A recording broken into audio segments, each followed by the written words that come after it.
नमस्कार, सत श्री अकाल। मेरा नाम है शिवम बोस और आप देख रहे हैं हमारे एक्सक्लूसिव शो को खास मुलाकात खास लोगों के साथ। आज जिस हस्ती के साथ मैं बैठा हूँ उनके बारे में कह सकते हैं कि लोग होते हैं मिसालों के लिए। कुछ लोग होते हैं जो कहकर रह जाते हैं, कुछ लोग होते हैं जो कहकर रह जाते हैं, ये वो हैं जो कर दिखाते हैं। मैं बात कर रहा हूँ हरियाणा के एकमात्र नेता की, जिन्होंने न सिर्फ राजनीति में नाम कमाया बल्कि लोगों के दिलों को भी जीता। धरती से जुड़े रहने वाले हमारे प्रिय नेता, जिन्हें लोग दबंग, पलवल की आवाज, बब्बर शेर इन नामों से पुकारते हैं। Huge round of applause for this man, Mr. Karan Singh Dalal. हम इनसे करेंगे कुछ खट्टी मीठी बातें, कुछ खास मुलाकात। तब तक आप हमारे चैनल को कर दीजिए सब्सक्राइब एंड वीडियो कर दीजिए लाइक एंड तमाम दोस्तों में कर दीजिए शेयर। तो सर, मैं आपको सबसे पहले थैंक यू करना चाहूंगा कि आपने कुछ अपना बहुमूल्य समय थोड़ा सा निकाला हमारे शो के लिए। सो इसके लिए बहुत बहुत थैंक यू, आप हमारे शो पे आए। हाँ, तो हम इनसे कुछ मुलाकात करते हैं खट्टी मीठी। आप शेयर करें अपने दोस्तों में इस खास इंटरव्यू का, खास इंटरव्यू का मजा लें, क्योंकि ये 5 बार एमएलए रहे हैं एंड ये बहुत मेरा बड़ा सौभाग्य है कि ये मेरे साथ आज मैं इनका इंटरव्यू ले रहा हूँ। सो चलिए इंटरव्यू शुरू करते हैं।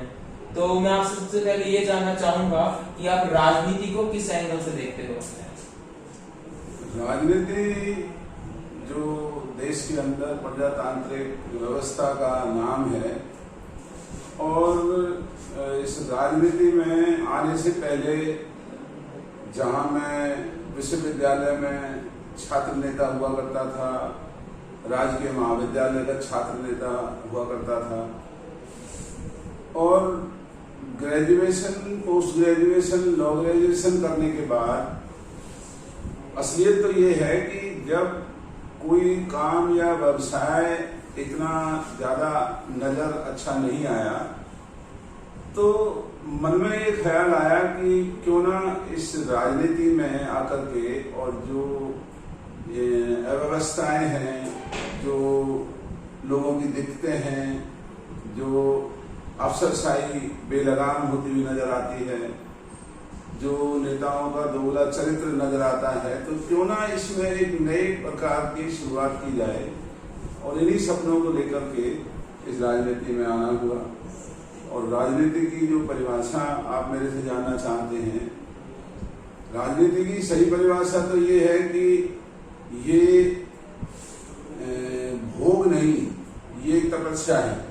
लेकिन ये भी सही है कि आज राजनीति भोग बन चुकी है और इसका स्वरूप बिगड़ चुका है। लोगों का विश्वास राजनेताओं से खत्म हो चुका है, और एक आपाधापी जो पूरे मुल्क में चली हुई है, उसमें नेता और जनता या जो सो कॉल्ड कार्यकर्ता हैं वो मिलकर के कुछ अच्छे, कुछ उनमें मतलब वाले, कुछ बेमतलब वाले, एक ऐसी व्यवस्था राजनीति की देश के अंदर चल रही है जो प्रजातंत्र को बदनाम करने वाली साबित हो रही है। सो कंक्लूजन ये निकल के आता है कि सर राजनीति में लोगों की भलाई के लिए घुसे। एंड आजकल मैंने आज तक कोई ऐसा नेता नहीं देखा जिसकी इतनी अच्छी सोच हो कि लोगों की भलाई करनी है। बातें बड़ी बड़ी होती हैं, लेकिन सर की बातें भी बड़ी हैं और साथ में काम भी बड़ा है। तो इसके लिए एक बार लाइक करना सर के लिए। तो कार्यक्रम को आगे बढ़ाते हुए आपसे ये जानना चाहूंगा कि आप यूनिवर्सिटी लेवल की बॉक्सिंग चैंपियन रहे हो, आप नेशनल इंटरनेशनल लेवल तक भी जा सकते थे, तो आपने बॉक्सिंग को छोड़ के राजनीति को क्यों चुना?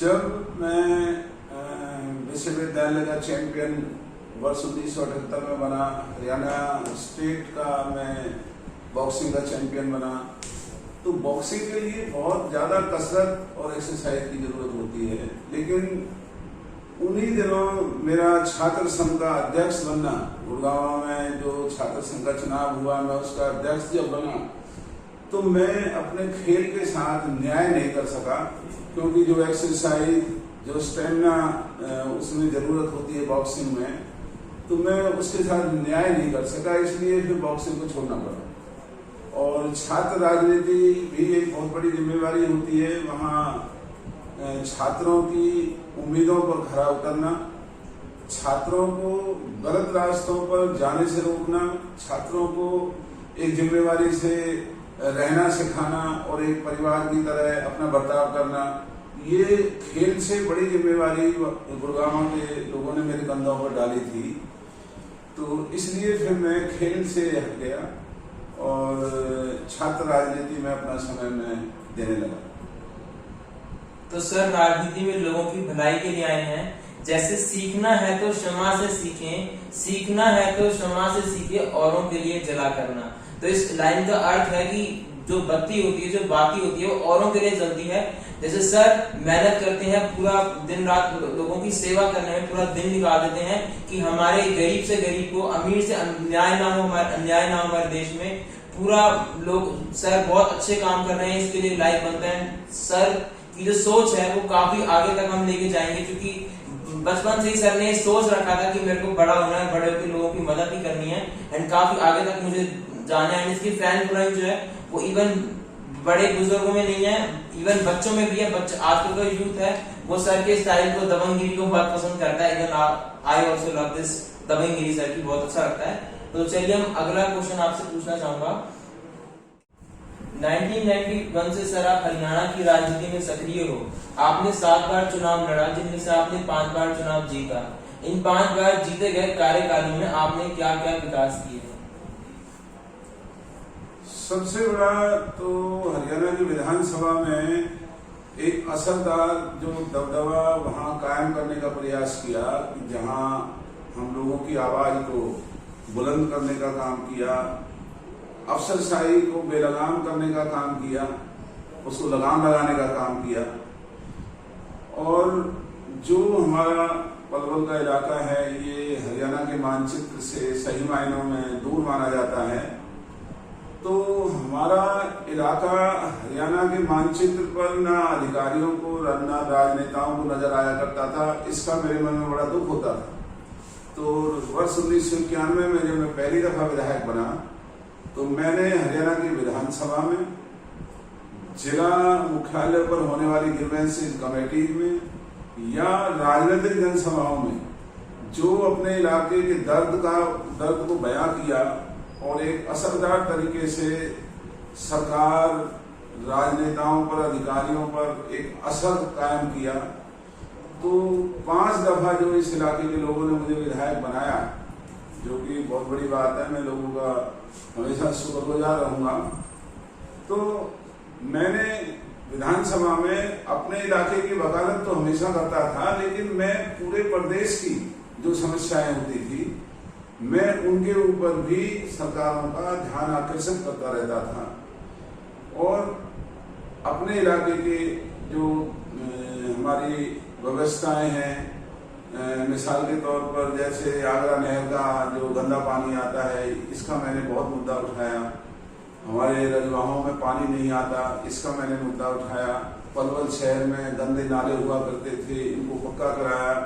सीवरेज व्यवस्था नहीं होती थी, सीवरेज व्यवस्था को मजबूत किया। पेड़ पौधे यहाँ नहीं होते थे, मैंने बहुत अनगिनत पेड़ और पौधे यहाँ लगाए। और सबसे बड़ी बात ये थी कि राजनीति में लोगों का भरोसा ना टूटे, लोगों को ये ना लगे कि हमारा नुमाइंदा हमारे साथ किसी तरह का कोई गलत बर्ताव कर रहा है।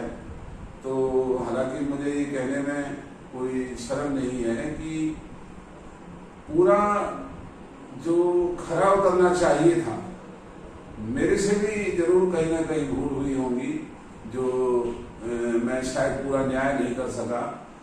लेकिन औरों को देखते हुए मैं ये बात दावे से कह सकता हूँ कि पूरे हरियाणा में जो एक विधायक का एक जिम्मा होना चाहिए, ये एहसास हमेशा मैंने इन 30 वर्षों में न केवल अपने इलाके को बल्कि पूरे हरियाणा को, हरियाणा से बाहर भी जाकर के एक हमारा नाम दूसरे इलाकों में भी गया। उसके लिए बहुत तकलीफें भी उठानी पड़ी, मुकदमे हमारे ऊपर बने, हमारे संग साथियों के ऊपर बने, हमारे परिवार के लोगों को झूठे केसों में जेल में भी डाला गया, मकान दुकानों को तोड़ा गया। एक बड़ी भारी अग्नि परीक्षा से हमें गुजरना पड़ा, लेकिन मैं इलाके के लोगों का, परमात्मा का शुक्रगुजार हूँ कि हर मुसीबत का मुकाबला किया। और तकरीबन जो मेरा सपना था कि हमारा इलाका इस हरियाणा में, देश में हमारी पहचान बने, तो उस काम में हमें बड़ी कामयाबी मिली। पलवल को जिला बनवाया, पलवल के अंदर राजकीय महाविद्यालय हमने बनाया, पलवल के अंदर विश्वविद्यालय की नींव रखने का हमने काम किया, जो कि बदकिस्मती से सरकार उसे और कहीं ले जा चुकी है। और यहाँ जो शहर के अंदर नाजायज कॉलोनियाँ काटी जाती थी और उसमें अफसर और यहाँ हमारे अपने कार्यकर्ता भी शामिल हुआ करते थे, लेकिन मैंने किसी का दबाव नहीं माना। नाजायज कॉलोनियों को काटने से बंद किया, चौड़े रास्ते कॉलोनियों में रखने के लिए लोगों को मजबूर किया। और तो और जो बाजार हर हफ्ता खुलता था, लोगों के स्वास्थ्य को देखते हुए मैं पहला विधायक था जिसने सामने आकर के किसी की बुराई की परवाह न करते हुए इतवार के दिन शहर को बंद करने का काम किया, जो पहले लोगों को बड़ा बुरा लगा, लेकिन उसके बाद लोगों को अच्छा भी लगने लगा। तो यहाँ बुरे लोगों का भी मुकाबला किया, अधिकारियों का भी, जो बुरे अधिकारी थे उनका भी मुकाबला करना पड़ता था। तो एक ऐसा ये 30 साल का मेरा सफर है जिसमें मुझे नहीं पता मैंने क्या किया है क्या नहीं किया, लेकिन थोड़ा बहुत मैं कर पाया, मुझे इस बात का गर्व है। तो चलिए मैं आपसे ये जानना चाहूंगा कि लोग आपको बब्बर शेर, दबंग, परवल की आवाज इन विशेषणों से संबोधित करते हैं, तो आपको कैसा लगता है? नहीं, ये कोई ऐसी खास बात नहीं है। सभी लोगों में मेरे से ज्यादा हिम्मत हो सकती है, लेकिन जो एक आभास मेरे अंदर ये था और असलियत थी कि हमारे इलाके को कमजोर इलाका माना जाता था, हमारे इलाके की कोई पहचान नहीं होती थी, हमें कोई गंभीरता से नहीं लेता था, हमारी आवाज को नहीं सुनते थे। तो इसलिए एक अलग तरीके की आवाज को मैंने बुलंद किया। जैसे लोग कोई दबंग कहता है, कोई इसको बाहुबली कह देता है, कोई इसको घमंड कह देता है, लेकिन मेरा कहना यह है कि ना ये घमंड था, ना ये बाहुबल वाली बात थी, ना ये कोई दबंग वाली बात थी। लोगों की नुमाइंदगी थी, जहां इतने लाखों लोगों ने मेरे ऊपर भरोसा किया और बहुत बड़ी बड़ी आंधियों के खिलाफ मुझे चुनाव जिताते थे। तो मेरा एक दायित्व था कि मैं उन लोगों के लिए लड़ मरूं, उन लोगों के अधिकार, उन लोगों के जो हकूक हैं उनकी रक्षा करूं। और मुझे फख्र है इस बात का कि न केवल उन लोगों का जो मेरी मदद करते थे, मेरे कार्यकर्ता थे या मुझे पसंद करते थे, बल्कि जो मेरे विरोधी थे। मेरी ये दबंग राजनीति से मेरे विरोधियों का भी लाभ हुआ करता था। और आज मुझे बड़ा दुख होता है कि जिस इलाके में एक ऐसा राजनीतिक माहौल हमने बनाया, आज 30 साल के बाद वो फिर से हमारे जो पलवल का इलाके के लोगों का जो दबदबा था वो खत्म होता नजर आ रहा है। तो मैं तो यही उम्मीद करूंगा लोगों से कि भाई बिना लड़ाई लड़े, बिना अपना हौसला दिखाए, बिना अपने इलाके की ताकत दिखाए हमारा इलाका आगे नहीं बढ़ सकेगा। दिलराज साहब, मैं आपसे अब ये जानना चाहूंगा, क्योंकि मैंने सुना है कि आप लोकसभा इलेक्शन की तैयारी कर रहे हो, आपकी इस पे क्या राय है? आप हरियाणा की राजनीति में रहोगे या फिर केंद्र की राजनीति में जाओगे? ये सारी बातें मेरे हाथ में नहीं है। और अगर जो जब चुनाव आता है तभी ये माहौल बनता है कि पार्टी आपको इस लायक समझती है या नहीं समझती, इलाके के लोग आपको समझते हैं नहीं समझते। क्योंकि मुझे इस बात का बेहद अफसोस है, हमने जो राजनीति की शुरुआत की थी वो विचारधाराओं के आधार पर शुरू की थी। और हम श्रीमान लोहिया जी के उस वक्तव्य के कायल थे कि खून के रिश्तों से विचारों के रिश्ते गाढ़े होते हैं, और विचारधारा की राजनीति हमने शुरुआत की थी। लेकिन आज बड़े दुख की बात है कि इस देश में और प्रदेश में जातियों में, धर्मों में लोगों को बांटा जा रहा है। जाति और धर्मों में लोगों को बांट करके राजनेता अपना दाव चला रहे हैं, अपना धंधा, अपना काम चला रहे हैं। जो जनता है वो बहुत ज्यादा दुखी है, मायूसी है, नौजवान मायूस है। केवल राजनेता लोगों को बांट करके लाभ उठाने में लगे हुए हैं। तो चाहे सांसद बने या विधायक बने, ये तो मैं नहीं जानता, लेकिन मैं चाहे सांसद बनूं या मैं विधायक बनूं या ना बनूं, जो इस इलाके की हमारे बुजुर्गों की परंपराएं थी जिनसे हमने सीखा कि राजनीति एक बहुत पवित्र काम है, इसमें जनता के विश्वास के साथ विश्वासघात नहीं होना चाहिए। तो ये जनता के साथ विश्वासघात करने का हमारा कोई इरादा नहीं है। बने ना बने ये मुकद्दर की बात है। मैं 30 साल रह चुका, मुझे अगर नहीं भी बनूंगा मुझे कोई अफसोस नहीं। जी सर, बस मेरी यही उम्मीद रहेगी कि सर का आशीर्वाद और कृपा दृष्टि हम पे बनी रहे। तो मेरा अगला क्वेश्चन ये है कि आप 2019 का चुनाव आप जीते जीते हार गए, जबकि आपका वोट प्रतिशत बढ़ा, तो आपके हारने का मुख्य कारण क्या रहा होगा? मैं ये समझता हूँ कि मेरा हारने का मुख्य कारण ये था कि जो व्यवस्था मैंने पलवल में कायम की, जो नौजवान पीढ़ी इस इलाके की अब हमारी उभर कर के आ रही है, उनको शायद उन दिनों का आभास नहीं था कि इस इलाके की क्या हालत हुआ करती। और ऐसा हुआ कि मैं पहले भी जब चुनाव हारा वर्ष 2009 में, तो मैं चुनाव हार चुका था, लेकिन सरकार हमारी थी, तो मैंने लोगों का इतना ख्याल किया, जबकि लोगों को पता ही नहीं चल सका कि ये विधायक जो विपक्ष का बना है उसकी वजह से क्या नुकसान हो सकता है। तो लगातार मेरा चुनाव जीतना और लोगों को जो शायद इतनी मेरे से उम्मीदें थी, लोग समझते हैं कि विधायक चाहे विपक्ष में हो या सरकार में हो तरक्की वही कराएगा। तो मैं पिछले 5 वर्ष जो बीजेपी का राज था उसमें लोगों ने मुझे विधायक बनाया और सरकार ने जानबूझ करके हमारे इलाके के साथ भेदभाव किया, हमारे बच्चों को रोजगार नहीं दिया, हमारे इलाके का डेवलपमेंट नहीं किया। शहर के अंदर से बनने वाला पुल लोगों के लिए आफत बना हुआ है। अलीगढ़ मार्ग को केजीबी से जोड़ने की मंजूरी हमने विधानसभा के मार्फत कराई थी, उसका अनाउंसमेंट करने के बाद उसको जोड़ा नहीं गया। और यहाँ जो भी सरकार जाती कर सकती थी वो सरकार ने की। तो शायद यहाँ के लोगों को लगा कि भाई ये विपक्ष में हम इसे बनाते रहेंगे तो शायद हमारे काम नहीं होंगे। तो सरकार बीजेपी की, उन्होंने ये महसूस की सरकार बीजेपी की बनेगी, तो इसलिए शायद उन्होंने मुझे हराया कि भाई हमारे काम नहीं होते, हमारी शहर की तरक्की नहीं होती है। जबकि राजनीति में ये धारणा बिल्कुल गलत है।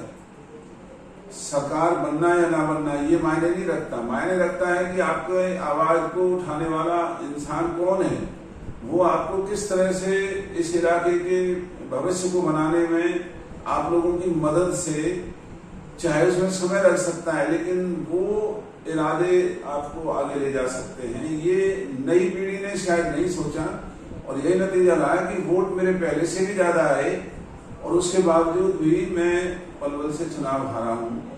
तो मेरी शुभकामनाएं हैं कि जिस इलाके की नींव हमने तरक्की की रखी, चाहे मैं चुनाव हार गया, जो भी भाई आज सत्ता में है उनका फर्ज है कि लोगों का बचाव करें।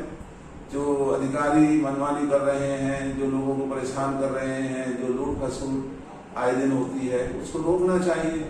जिस तरीके से मैं किया करता था, मैं यहाँ प्रशासन के भरोसे नहीं रहता था। चाहे प्रशासन के अधिकारी जो बदनाम थे उनका मुकाबला करना हो, चाहे जो मुख्यमंत्री या मंत्री कोई अपने आप में बहुत ज्यादा जो जबरजंग बनते थे उनका मुकाबला करना हो, या शहर के असामाजिक तत्व जो इस शहर को हमेशा बर्बाद करना चाहते हैं, भले और शरीफ आदमियों को परेशान करते हैं, उन सबका मुकाबला मैं किया करता था।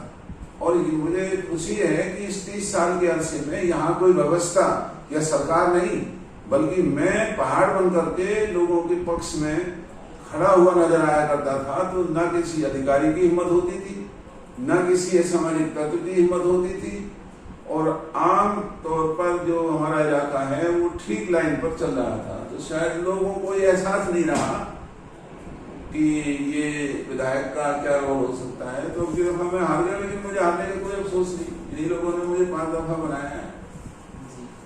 तेरे दुखते हुए घावों पे दवा कौन करे, तेरे दुखते हुए घावों पे हवा कौन करे, इस हाल में जीने की दुआ कौन करे। तेरे दुखते हुए घावों पे हवा कौन करे, इस हाल में जीने की दुआ कौन करे। जब बीमार है खुद ही हकीमाने वतन, जब बीमार है खुद ही हकीमाने वतन, फिर तेरे मरीजों की दवा कौन करे। सर, आपकी और आपकी पार्टी ने किसानों का बढ़ चढ़कर साथ दिया, लेकिन केंद्र सरकार और राज्य सरकार ने आपकी एक न सुनी, तो इस पे आप क्या कहना चाहेंगे? ये जो किसान आंदोलन आज देश के अंदर चला हुआ है, ये देश के अन्नदाताओं के साथ, उसमें मैं अपने आप को भी शामिल करता हूं कि असलियत ये है कि किसानों को सजग बात जब से देश आजाद हुआ दिखाई दे।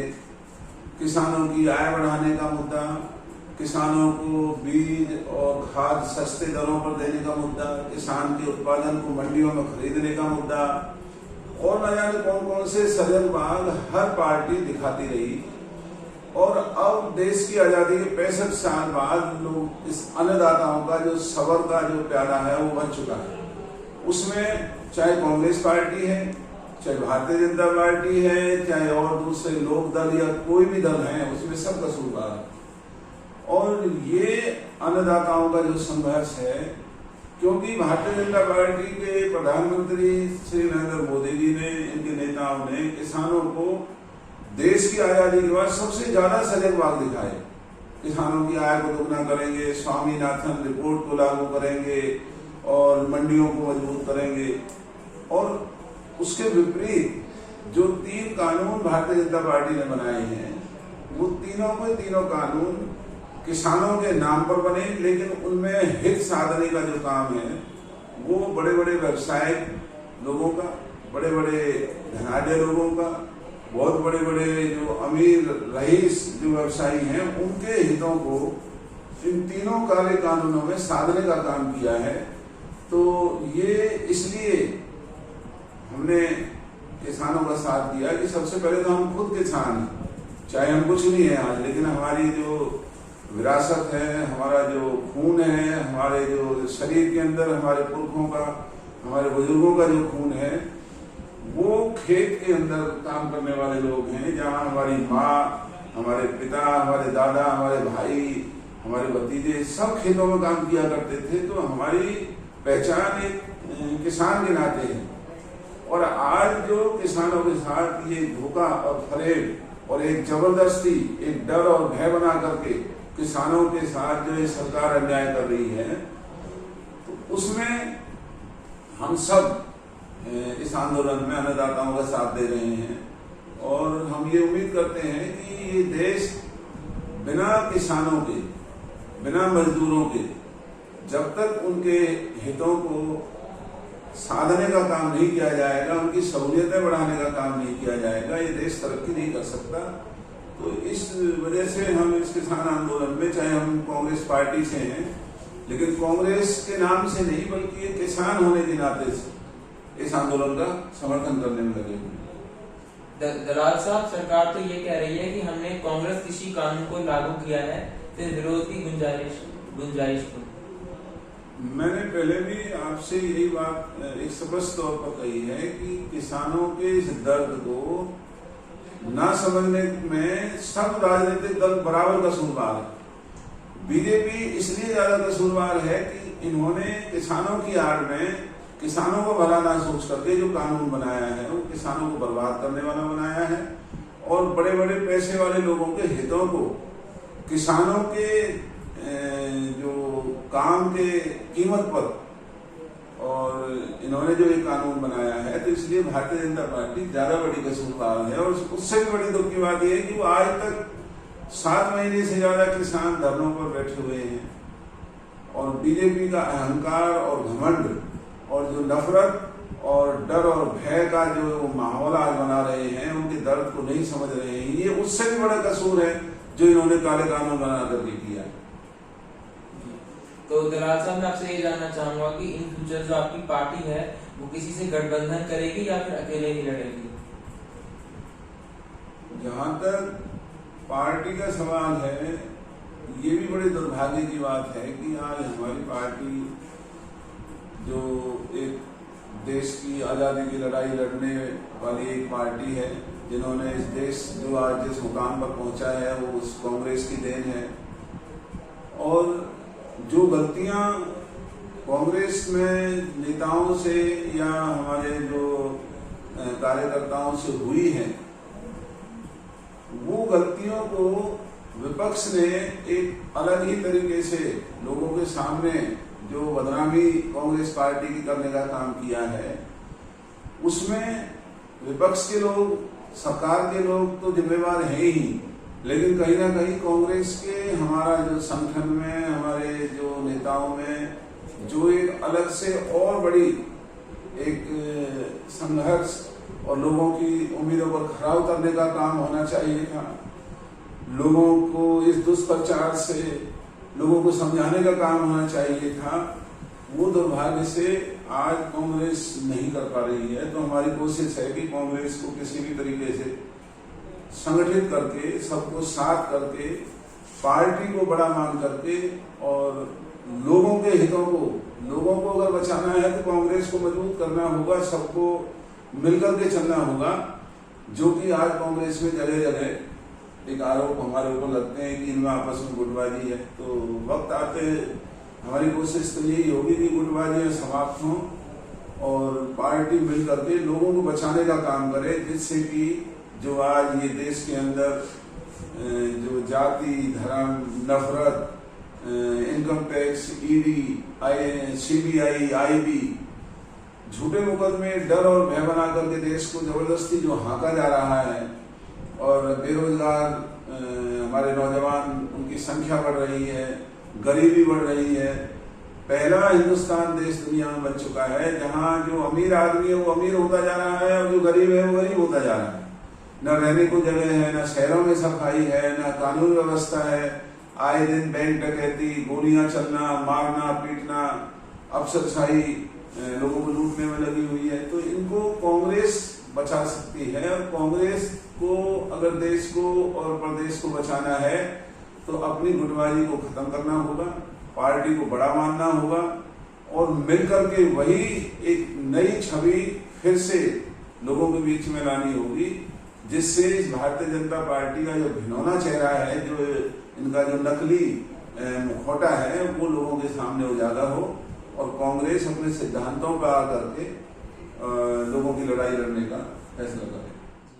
हर जगह ही हालत खस्ता है हमारे देश में, हर जगह ही हालत खस्ता है हमारे देश में। दूध महंगा, खून सस्ता है हमारे देश में। अब वजीरों, अफसरों या पागलों को छोड़कर और खुलकर कौन हंसता है हमारे देश में। दलाल साहब, पलवल में स्थित एक्सिस बैंक में दिन दहाड़े डकैती हुई, पलवल में फैली अव्यवस्था, अराजकता पर क्या कहना चाहेंगे? आज जिस पलवल को 30 वर्ष तक हमने एक जैसे अपना चौकीदार खेत की रक्षा करता है, अपनी जिम्मेवारी को निभाता है, तो 30 साल इस पलवल में तमाम गुंडागर्दी, तमाम लूट खसूट, चाहे वो अधिकारी थे या सामाजिक तत्व थे, हमने उनके ऊपर रोक लगाने का काम किया। और आज जो पलवल में जो आपाधापी मची हुई है, न बिजली आती है, न सफाई होती है, बिना पैसे दिए अधिकारी काम नहीं करते हैं। जो राजनेताओं का कर्तव्य है लोगों को बचाने का और अफसरों को लगाम लगाने का, आज भारतीय जनता पार्टी के जो नेता हैं, चाहे वो सांसद हैं या विधायक हैं, वो अपना धंधा करने में लगे हुए हैं। और यही वजह है कि आज पलवल शहर की जो इतनी बड़ी यहाँ लोगों की लाचारी बनी हुई है, जो व्यवस्था बिगड़ी हुई है, आए दिन डकैती, लूट, हत्याएं, बलात्कार, रिश्वतखोरी का बोलबाला हो चुका है। और आम आदमी जो 30 साल पहले इस इलाके में डर हुआ करता था, फिर से लोग उस डर का शिकार हो रहे हैं। तो हमारा तो बीजेपी के नेताओं से यही अनुरोध है कि आप अपना धंधा पानी करते रहें, लेकिन लोगों को तो बचाएं। जिस इलाके के लिए हमने जान की बाजी लगा करके मुख्यमंत्री और अधिकारियों से मुकाबले किए, जिनकी दुश्मनी आज तक मैं भुगत रहा हूं, तो यहाँ के राजनेताओं को थोड़ा दम दिखाना चाहिए। लोगों के बचाव में आगे आकर के अधिकारी और अपनी पार्टी के ऊपर लगाम लगानी चाहिए, जिससे हमारे इलाके का जो नौजवान है उसको रोजगार मिल सके। और जो सबसे बड़ी बात, कानून व्यवस्था जो बिगड़ी हुई है, इसको ठीक करना बहुत जरूरी है। जो बीजेपी का काम है उन्हें ये करना चाहिए। दलाल साहब, पलवल में एक ही दिन की बारिश की वजह से लोगों के घुटनों तक पानी भर गया। अगर ये बारिश 2 या 3 दिन और रहे तो पलवल को बाढ़ग्रस्त घोषित कर दिया जाएगा, तो इस पर आप क्या कहेंगे? क्योंकि शहर के रखरखाव के लिए मैंने चारों तरफ शहर में नाले बनाए, और वो नाले मैं ही जानता हूँ कैसे मैंने उन नालों को बनवाया, क्योंकि ये यूपी सरकार की जमीन थी जो ये शहर के अंदर नाले हुआ करते थे। यूपी सरकार ने काम रोकने का आदेश कर दिया, तो हमने जबरदस्ती इन नालों को बनाया और पूरे शहर में सीवर का काम मैंने कराया।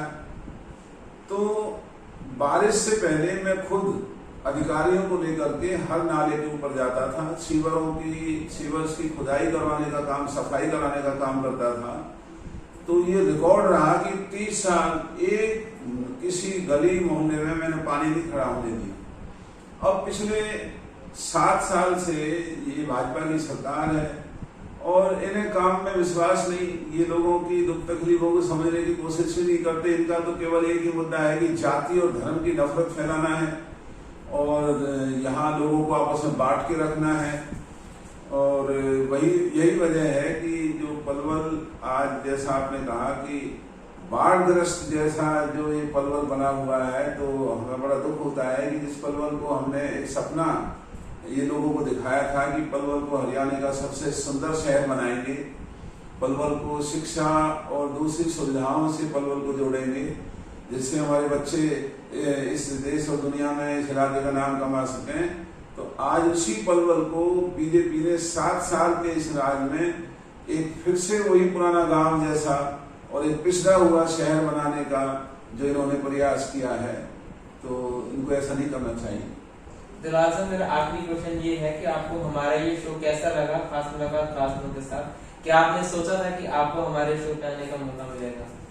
नहीं, मुझे तो बिल्कुल ये आवाज नहीं था, लेकिन मैं आपकी तारीफ करूंगा इस बात की कि आप इस नई उम्र में भगवान ने आपको जो शब्दावली का और इन दुनिया के राजनीति और व्यवस्थाओं के सवालों को किस तरीके से कहना चाहिए, आपने जो इस नई उम्र में ये आपको ये जो प्राप्त हुआ है, ये बहुत एक बड़ी आपके लिए उपलब्धि है। और मेरा ये मानना है कि राजनीति में जो पत्रकार हैं, जो मीडिया है, वो अब राजनीतिक दलों से भी और जो प्रजातंत्र की सारी जो संस्थाएं हैं, चाहे वो जुडिशरी है, चाहे वो विधानसभा लोकसभा है या वो और दूसरी व्यवस्था, उनमें अब सबसे बड़ा जो रोल है वो आप जैसे नौजवान पत्रकार साथियों का रहेगा, जो सही तरीके से सही बात को लोगों के सामने रखें,